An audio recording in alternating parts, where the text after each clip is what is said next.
प्यारे बच्चों, good evening. आज हम लोग विद्युत के बारे में पढ़ेंगे कक्षा 10 में विज्ञान के अंतर्गत फिजिक्स में।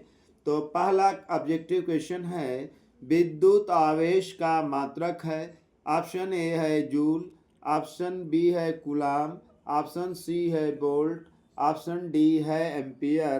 तो विद्युत आवेश का मात्रक प्यारे बच्चों कूलाम होता है। इस प्रकार ऑप्शन बी सही होगा। आइए अगला क्वेश्चन देखते हैं। एम्पियर सेकेंड मात्रक होता है।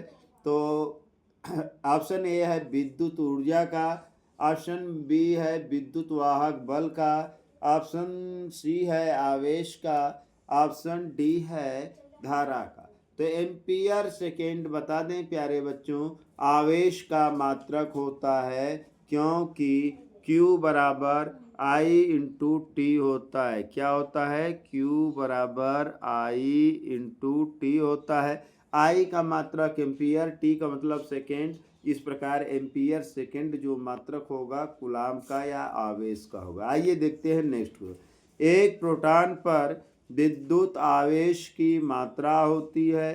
तो बता रहा है कि 1.0 into 10⁻⁻19 coulomb, 6.25 into 10⁻19 coulomb, 1.6 into 10⁻⁻19 coulomb, 1.6 into 10⁻⁻19 coulomb. तो एक प्रोटॉन पर जो आवेश की मात्रा होता है 1.6 इंटू 10⁻⁻19 कूलाम होता है। इस प्रकार ऑप्शन डी सही होगा। आइए देखते हैं नेक्स्ट क्वेश्चन। अगला क्वेश्चन है, किसी चालक में 2 एम्पियर की धारा प्रवाहित हो रही है। 2 सेकेंड में चालक से गुजरने वाले आवेश की मात्रा होगी। तो Q बराबर I इंटू टी होता है। तो 2 गुणे 2 कर देंगे तो 4 कूलाम होगा। तो यहाँ ऑप्शन ए दिया है 4 कूलाम, ऑप्शन बी दिया है 1 कूलाम, ऑप्शन सी दिया है 6 कूलाम, ऑप्शन डी दिया है 8 कूलाम। तो यहाँ बता दें ऑप्शन ए सही होगा। ऑप्शन ए सही होगा। आइए देखते हैं नेक्स्ट क्वेश्चन। विद्युत धारा का एसआई मात्रक है। तो यहाँ बता दें ऑप्शन ए में दिया है कूलाम, ऑप्शन बी दिया है एम्पियर, ऑप्शन सी दिया है जूल, ऑप्शन डी दिया है ओम। तो विद्युत आवेश का एसआई, विद्युत धारा का एसआई मात्रक एम्पियर होता है। इस प्रकार ऑप्शन बी सही होगा। आइए देखते हैं हम नेक्स्ट क्वेश्चन। अगला है, विद्युत धारा का मापन किया जाता है वोल्ट मीटर से, अमीटर से, गैल्वेनोमीटर से, ऊर्जा मीटर से। तो यहाँ बता दें प्यारे बच्चों कि विद्युत धारा का मापन अमीटर के द्वारा किया जाता है। ऑप्शन बी सही होगा। आइए हम देखते हैं नेक्स्ट क्वेश्चन। किसी चालक में धारा का प्रभाव होता है, इलेक्ट्रॉन प्रवाह होना चाहिए शब्द प्यारे बच्चों। तो इलेक्ट्रॉनों के द्वारा, प्रोटॉनों के द्वारा, न्यूट्रॉनों के द्वारा, इनमें से कोई नहीं। तो यहाँ बता दें कि धारा का प्रवाह इलेक्ट्रॉनों के द्वारा होता है। ऑप्शन ए सही होगा। आइए देखते हैं नेक्स्ट क्वेश्चन। प्रतिरोध का मात्रक होता है। तो प्रतिरोध का मात्रक ऑप्शन ए दिया है ओम होता है, ऑप्शन बी दिया है ओम मीटर होता है, ऑप्शन दिया है सी ओम प्रति मीटर, ऑप्शन डी दिया है मीटर प्रति ओम। तो यहाँ बता दें प्यारे बच्चों कि प्रतिरोध का मात्रक ओम होता है। ऑप्शन ए सही होगा। आइए हम देखते हैं 9th क्वेश्चन। 1 माइक्रो ओम का मान होता है। तो ऑप्शन ए दिया है 10⁻⁻9 ओम, ऑप्शन बी दिया है 10⁻⁻6 ओम, ऑप्शन डी दिया है 10⁻⁻3 ओम, ऑप्शन डी दिया है 1 ओम। तो 1 माइक्रो ओम में 10⁻⁻6 ओम होता है। इस प्रकार ऑप्शन बी सही होगा। आइए हम देखते हैं नेक्स्ट क्वेश्चन। ओम के नियम का सूत्र होता है। तो यहाँ दिया है I बराबर V गुणे R, ऑप्शन बी दिया है R बराबर V इंटू आई, ऑप्शन सी दिया है V बराबर I गुणे R, ऑप्शन डी दिया है इनमें से कोई नहीं। तो प्यारे बच्चों यहाँ पर हम बता दें कि यहाँ पर सब में बराबर होना चाहिए। आई बराबर है भी बराबर, तो यहाँ पर बता दें भी बराबर आई इंटू आर होगा। इस प्रकार ऑप्शन सी सही होगा। तो कौन सा ऑप्शन सही होगा प्यारे बच्चों? ऑप्शन सी सही होगा। अगला क्वेश्चन देखिए, किसी तार की लंबाई उसकी प्रारंभिक लंबाई की 3 गुनी करने पर उसका प्रतिरोध हो जाएगा। तो भाई लंबाई को 3 गुना करेंगे तो उसका प्रतिरोध जो होगा 9 गुना हो जाएगा। कितना गुना हो जाएगा प्यारे बच्चों? 9 गुना हो जाएगा। ऑप्शन ए सही होगा। ताप बढ़ने पर किसी चालक का विद्युत प्रतिरोध अपरिवर्तित रहता है, बढ़ता है, घटता है, कभी बढ़ता है और कभी बढ़ता है। तो यहाँ बता दें, ताप बढ़ने पर पहले भाई प्रतिरोध बढ़ जाता है, तो इसमें प्रतिरोध बढ़ेगा। ताप बढ़ने पर प्रतिरोध का मान बढ़ेगा। ऑप्शन बी सही होगा। आइए देखते हैं हम नेक्स्ट क्वेश्चन। प्रतिरोध के समांतर संयोजन में समान होता है। तो धारा समान होती है, विभवांतर समान होता है, आवेश समान होता है, या इनमें से कोई नहीं। तो प्रतिरोध को जब समांतर क्रम में जोड़ा जाता है तो उसका विभवांतर समान होता है। ऑप्शन बी सही होगा। आइए हम देखते हैं नेक्स्ट क्वेश्चन के बारे में। 4 ओम प्रतिरोध वाले n चालक तार समांतर क्रम में जोड़ने पर किस क्रम में? समांतर क्रम में जोड़ने पर तुल्य प्रतिरोध का मान होगा। ए दिया है 4n होगा, बी दिया है 4/n हो जाएगा, सी दिया है n/4 हो जाएगा और डी दिया है 4n² हो जाएगा। तो यहाँ बता दें प्यारे बच्चों कि ऑप्शन बी सही होगा। समांतर क्रम में जोड़ने पर प्रतिरोध का मान घटता है और यह कुल प्रतिरोध बटे उनकी संख्या से भाग देने पर प्राप्त होता है। इस प्रकार कुल प्रतिरोध 4 ओम है और संख्या इसकी 4 है, तो 4/n होगा। आइए हम देखते हैं नेक्स्ट क्वेश्चन। अगला क्वेश्चन है प्यारे बच्चों, प्रतिरोध R के किसी तार के टुकड़े को 4 बराबर भागों में काटा जाता है। इन टुकड़ों को फिर पार्श्व क्रम में संयोजित कर देते हैं। यदि संयोजन का तुल्य प्रतिरोध R है तो R/R का मान होगा। तो R/R का मान कितना होना चाहिए प्यारे बच्चों? तो यहाँ पर ऑप्शन दिया है ए 1/16, बी दिया है 1/4 और सी दिया है 1/4, डी दिया है 1/16। तो यह प्रश्न आप खुद हल करें प्यारे बच्चों, क्योंकि यह एक सवाल है, यह हल करने पर ही आएगा। उसके लिए बस हिंट में हम आपको एक सूत्र दे देंगे।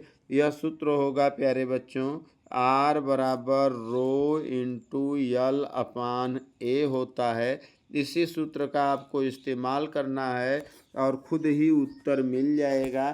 तो प्रतिरोध जो होता है चालक के लंबाई के समानुपाती तथा उसके अनुप्रस्थ काट क्षेत्रफल के व्युत्क्रमानुपाती होता है। तो इस पर आप इस सवाल को हल कर सकते हो। आइए हम देखते हैं अगला क्वेश्चन। यदि R प्रतिरोध को 2 प्रतिरोधों को समांतर क्रम में जोड़ा जाए तथा एक R प्रतिरोध को उसके श्रेणी क्रम में जोड़ा जाए तो परिणामी प्रतिरोध है। यदि R प्रतिरोधों को 2 प्रतिरोधों को समांतर क्रम में जोड़ा जाए और एक प्रतिरोध उसके श्रेणी क्रम में जोड़ दिया जाए तो उनका तुल्य प्रतिरोध कितना होगा? तो जब 2 प्रतिरोध R का समांतर क्रम में जोड़ेंगे तो तुल्य प्रतिरोध R/2 होगा और R उसके श्रेणी क्रम में हुआ तो R ओम और बढ़ जाएगा तो 3/2 ओम हो जाएगा। यहाँ ऑप्शन ए दिया है 3 ओम, ऑप्शन बी दिया है 2 ओम, ऑप्शन सी दिया है 3R/2 ओम और डी दिया है R/2 ओम। तो यहाँ ऑप्शन सी सही होगा प्यारे बच्चों, ऑप्शन सी सही होगा। आइए हम देखते हैं नेक्स्ट क्वेश्चन के बारे में। किसी परिपथ में लगे विभवांतर को स्थिर रखते हुए परिपथ के प्रतिरोध को 3 गुना कर दिया जाए तो परिपथ में धारा हो जाएगी। तो जैसे जैसे प्रतिरोध बढ़ाएंगे प्यारे बच्चों तो धारा का मान घटेगा। प्रतिरोध अगर 3 गुना कर रहे हैं तो धारा 1/3 रह जाएगी। तो यहाँ दिया है कि धारा 3 गुनी हो जाएगी, 1/4 हो जाएगी, 2 गुनी हो जाएगी, 1/3 हो जाएगी। तो धारा 1/3 हो जाएगी। ऑप्शन डी सही होगा। आइए हम देखते हैं नेक्स्ट में। 5 ओम प्रतिरोध तार को 5 बराबर टुकड़ों में काटने पर प्रत्येक टुकड़े का प्रतिरोध होगा। तो 5 ओम है, 5 टुकड़ा कर रहे हैं तो 5/5 कर देंगे तो प्रत्येक टुकड़े का प्रतिरोध 1 ओम आएगा। यहाँ ऑप्शन ए दिया है 1/5 ओम हो जाएगा। ऑप्शन बी कर रहा है 20 ओम हो जाएगा। ऑप्शन सी कर रहा है 2.5 ओम हो जाएगा। ऑप्शन डी कर रहा है 1 ओम हो जाएगा। तो यहाँ ऑप्शन डी सही होगा, 1 ओम हो जाएगा। प्रत्येक टुकड़े का प्रतिरोध 1 ओम हो जाएगा। अगला क्वेश्चन है किलोवाट घंटा मात्रक है विद्युत शक्ति का, विद्युत धारा का, विद्युत ऊर्जा का, विद्युत आवेश का। तो यहाँ बता दें प्यारे बच्चों कि किलोवाट घंटा जो होता है विद्युत ऊर्जा का मात्रक होता है। ऑप्शन सी सही होगा। किलोवाट घंटा को 1 यूनिट कहते हैं। इसी को एक PTE भी कहते हैं भाई। आगे देखिए अगला क्वेश्चन।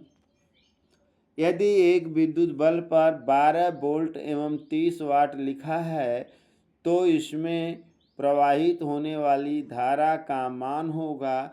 तो धारा का मान देखो प्यारे बच्चों, यह सूत्र से बताया जाए। I बराबर P/V हो जाएगा। तो यहाँ पर 30/12 होगा। तो 6 से काट दीजिए, 5/2 होगा। 5/2 का मतलब 2.5 एम्पियर होगा। ऑप्शन बी सही होगा प्यारे बच्चों।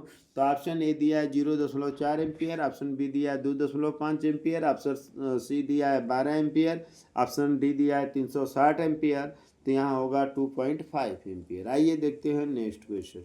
एक बल्ब पर 220 वोल्ट 100 वाट अंकित है, उसके तंतु का प्रतिरोध होगा। तो तंतु का प्रतिरोध जो होगा 484 ओम होगा प्यारे बच्चों। ऑप्शन ए दिया है 2200 ओम, ऑप्शन बी दिया है 968 ओम, ऑप्शन सी दिया है 484 ओम, ऑप्शन डी दिया है 15 ओम। तो इसको कैसे हल करोगे प्यारे बच्चों, तो हम बता दें कि R बराबर होगा V²/P हो जाएगा।